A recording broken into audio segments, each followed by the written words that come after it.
Fala galera, Padrão Ouro, beleza? Tudo bem com vocês? Bruno Pires aqui, voltamos para mais um vídeo.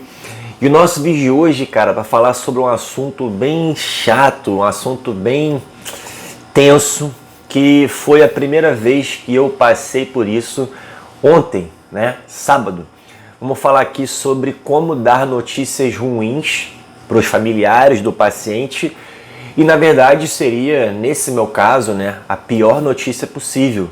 Não é nem notícia de piora do quadro, não. A notícia do óbito. Então ontem foi o primeiro óbito na minha mão, né, que eu tive que realmente fazer o atestado de óbito, lidar com toda a parte de notícia, né, dar notícia para a família o que aconteceu e também lidar com a parte burocrática de preencher a declaração de óbito, notificação, enfim, tudo que envolvia o caso do paciente. Mas antes de falar sobre isso, alguns recados para vocês, né? Se você gosta do canal, gosta do projeto, gosta de mim, curte o vídeo, se inscreve, compartilha, dá o like, por favor, não esquece, deixa o like logo aí, ajuda muito o canal a crescer. Se quiser falar comigo, é só seguir lá no Instagram, @drperesbru. Se quiser comprar as camisas Medicina Padrão Ouro, tem várias camisas iradas. Coração, let's bora pra cima da MED. Nos vemos nos plantões por aí. Vou deixar o link na descrição do vídeo. Se você está buscando também uma estratégia de como realizar o Enem, eu lancei o e-book para você conseguir aplicar no seu simulado, chegar no dia da prova e fazer uma prova padrão ouro, olhar clínico, precisão cirúrgica. Essa eu quero que você tenha no dia da prova.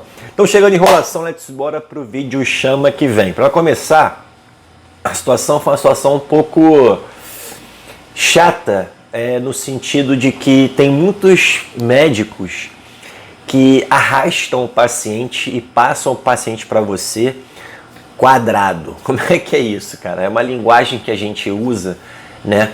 Principalmente em paciente que já está internado, no CTI principalmente, que você pode falar assim, pô, vou passar o paciente redondo para o próximo plantão, ou seja, você fez tudo que o paciente precisa na indicação dele e o próximo plantonista vai receber o paciente já com todas as indicações que eram necessárias para o caso dele. Então, por exemplo, se tiver que entubar o paciente, você vai entubar. Se tiver que nebulizar, você vai nebulizar. Se tiver que botar insulina endovenosa, você vai botar. Se tiver que fazer um acesso profundo, você vai fazer. Então, é fazer no seu plantão o que precisa, não só em termos de fármaco, como também em termos de procedimento.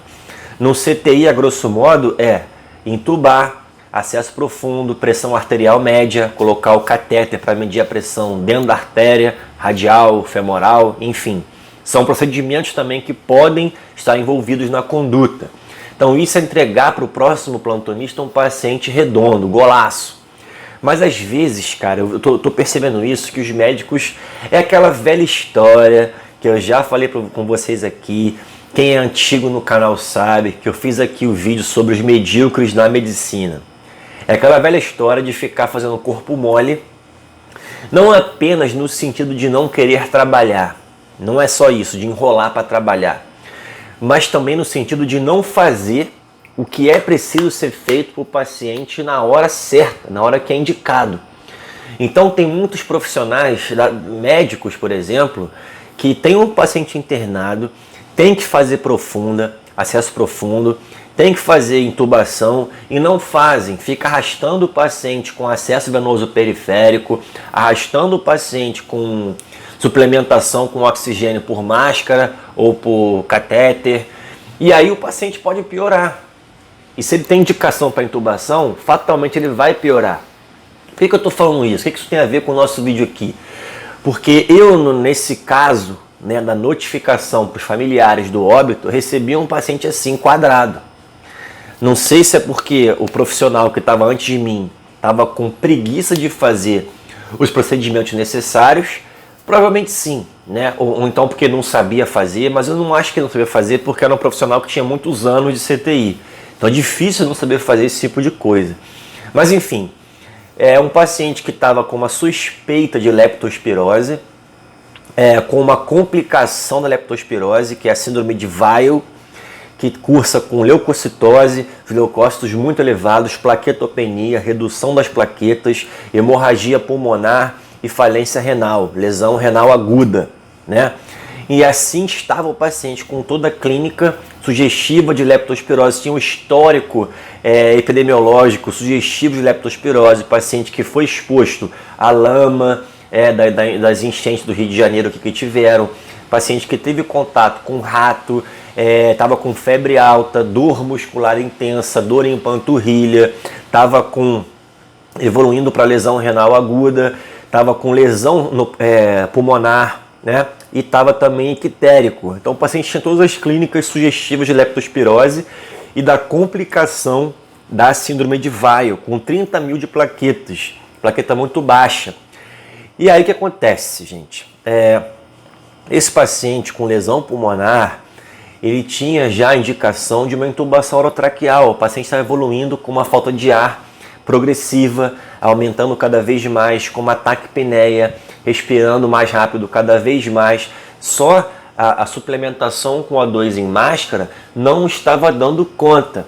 Além disso, o paciente estava ficando hipotenso, ele estava entrando em choque séptico. Choque séptico, para quem não sabe, é quando o paciente tem uma infecção muito grave e a pressão começa a baixar e você só colocando fluidos endovenosos, né, soro, ringer lactato, a pressão não consegue se sustentar. Você é obrigado a entrar com aminas, norepinefrina, né, para manter a pressão elevada. Para você fazer norepinefrina de modo adequado, você tem que pegar um acesso profundo. Você até pode começar ela com acesso periférico, mas depois tem que catar uma profunda. E quando você vai entubar o paciente, também você precisa de um acesso profundo, afinal você vai usar sedativos e analgésicos. Você vai usar midazolam com fentanil, você vai usar etomidato com fentanil, propofol com fentanil, enfim, ketamina. Você precisa de um acesso profundo. E esse paciente não tinha nada disso, ele estava só com periférico e nebulizando. Então eu recebi o paciente quadrado, né? E isso pode ter provocado uma piora do quadro dele. Bom, assim que eu recebi o paciente, o que eu fiz, né? Peguei o acesso profundo, né, na jugular, agora não lembro se foi jugular esquerda, acesso profundo na jugular esquerda.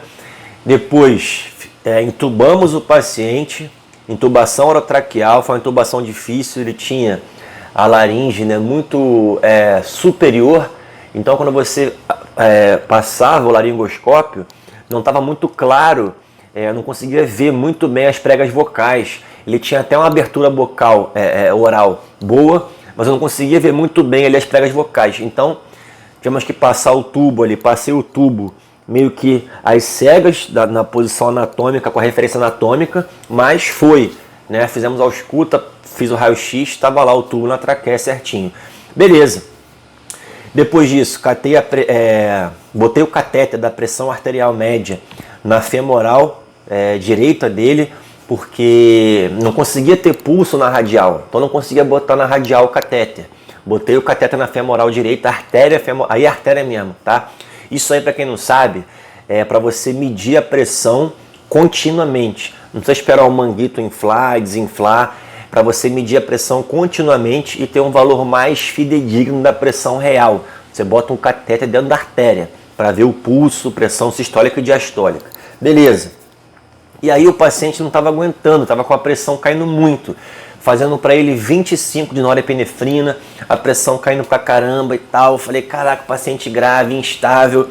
E aí de manhã já veio a familiar dele, a esposa, perguntar para mim como é que ele estava. Eu falei, ó, o paciente está instável, eu acabei de fazer o acesso profundo, eu vou voltar lá para cima, vou entubar seu marido, porque ele não está conseguindo manter a respiração adequada. Eu expliquei todo o caso e ela é muito nervosa, claro, não era para menos. Beleza, intubação feita, tudo isso feito. 1 hora antes da visita, a gente estava ali vendo se o paciente estava com febre. Eu achei ele muito quente, a gente sempre tem que tratar a febre.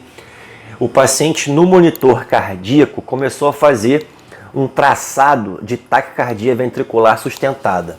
Para quem não sabe, você, em vez de ver aquele traçado clássico do eletrocardiograma, você vê ele fazendo isso aqui, né? Para cima e para baixo.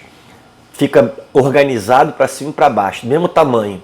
Não é uma coisa totalmente desorganizada e também não é um traçado que fica maior e depois menor, maior, depois menor. Então não é a taquicardia ventricular polimórfica, é uma taquicardia ventricular contínua, sustentada. E aí o que acontece? Quando o paciente tem isso e está com instabilidade hemodinâmica, a gente tem que fazer uma cardioversão elétrica. Foi isso que foi feito, cardioversão elétrica, depois antiarrítmico venoso, e o paciente evoluiu com mais 3 paradas cardíacas, com 3 reanimações. Na terceira, duramos 15 minutos fazendo a reanimação. O total foi uma reanimação de meia hora, juntando as 3 paradas, e na última vez o paciente não conseguiu voltar, infelizmente. Cessou tudo que é tipo de atividade cardíaca. E aí a questão foi o seguinte, que depois disso, tive que falar com os familiares e foi uma sensação horrível, gente. Foi horrível. Porque você vê realmente... Eu não consigo, cara, não consigo. Eu me importo muito com o outro. Eu vejo o paciente como se fosse a minha mãe, como se fosse meu familiar. Então, quando eu comecei a explicar o caso para a esposa, para o filho, para a cunhada, eles estavam já ali começando a ter aquela face, né? O rosto já entrando como se fosse de choro, de tristeza. E eu fui falando da melhor forma possível, da forma mais calma, explicando tudo que tinha acontecido, tudo que a gente fez.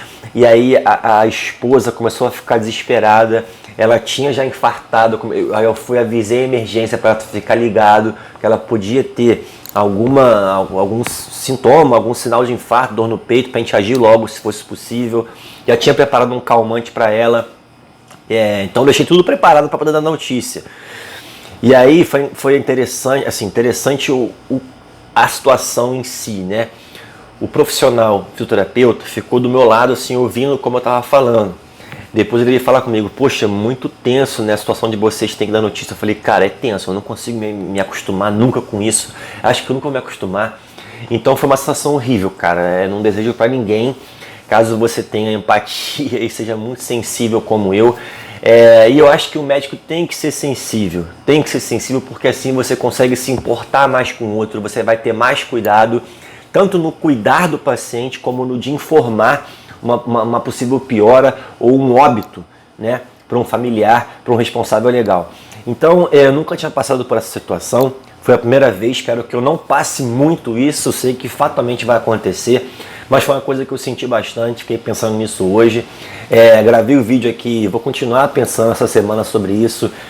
A mãe, a esposa dele, ficou muito nervosa, eu abracei ela, dei água, fiz carinho, eu não sei, cara, porque aí não tem o que fazer mais. Eu não me senti à vontade de simplesmente dar a notícia, virar as costas e voltar. Então eu fiquei junto com ela ali um tempo, deixei os familiares entrarem para ver o corpo, né, do paciente. Só não deixei ficarem muito tempo porque a esposa estava muito nervosa, podia ser até pior para a saúde dela ficar ali, mas conversei com a família e falei, acho que é melhor tirar a esposa daqui, porque ela vai piorar. E aí, enfim, essa foi a situação que aconteceu. E o que eu posso passar para vocês de aprendizagem disso, cara, sempre se aproxime da família, mesmo numa situação ruim, esteja junto, o paciente piorando, explique o que está acontecendo, escreva tudo no prontuário que você está fazendo, o que você fez, o que aconteceu, porque isso vai ser a sua defesa, caso um dia aconteça algum tipo de processo, de questionamento, mas esteja junto com a família. Quando você está junto e você explica tudo, a família sabe, entende que você fez o possível e ela vai estar junto de você e vai entender o que aconteceu. Não, pode ser que não naquele momento. Vou acabar de gravar aqui, pessoal, porque a bateria do celular, da câmera acabou e vai demorar para carregar, já tá tarde, são 10h30 da noite, então para a gente terminar aqui. Então fique sempre próximo dos familiares, explique tudo o que aconteceu, assim a família vai entender que você estava junto, que você não negligenciou, e você vai dar mais conforto para o paciente e para os familiares. Então realmente foi uma situação muito ruim, e eu levo como aprendizagem isso.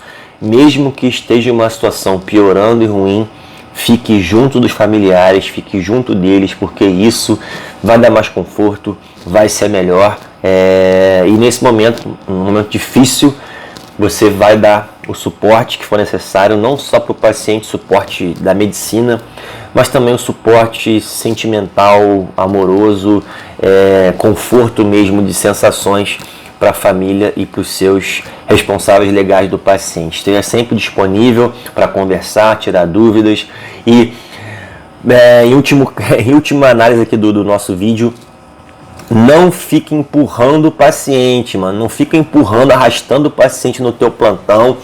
Entrega o paciente redondo. Isso é uma coisa que vai contar muito para a carreira de vocês. Um médico que vai falar, poxa, o plantonista que está antes de mim entrega para mim o paciente redondinho. Eu não recebo problema. É claro que pode ter uma intercorrência, mas tudo que for indicado, faça e passe o plantão com tudo resolvido. Beleza? Isso vai ser muito importante para a vida profissional de vocês. Vou ficando por aqui. Um grande beijo, tenham uma boa semana e nos vemos nos plantões por aí. Chora agora, reaprovado. Let's bora para cima da medicina. Tchau, beijo.